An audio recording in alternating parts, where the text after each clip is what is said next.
a baya mun sha yin fatawa dangane da halatta mutum ya rike karatun alkur'ani a cikin kiyamul layl to sai dai fatawar muna ba ta fadin da bai kamata a ce mun ba ta ba. Ya halatta idan zan yi kiyamul layl a matsayina na liman ban har da ce alkur'ani ba in bude alkur'ani ina karantawa. Ya halatta idan ina yin sallah li kadai a kiyamul layl ban har da ce alkur'ani ba in bude alkur'ani ina karantawa.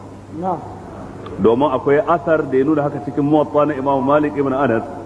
Ummuna Aisha Allah shi kare yadda a gare ta akwai bawanta da yake mata sallah ta kiyamul layl shi yake mata limanci bai haddace alqur'ani ba sai ta bashi tace ya rika duba yana karantawa. To amma ma mu fa waɗanda suke bin liman ya halatta su bude qur'ani ko bai halatta ba?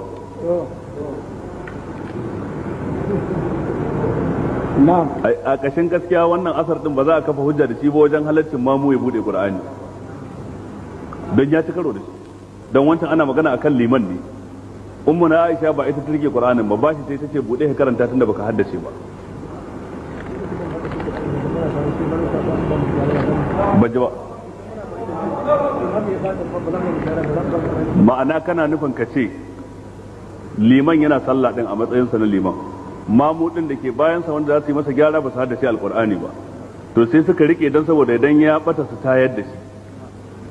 Dole ne sai an tayar da shi a kyale shi bala.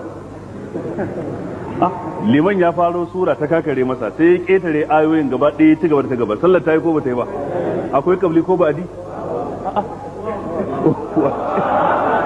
ta aka yi dole sai kun tayar da shi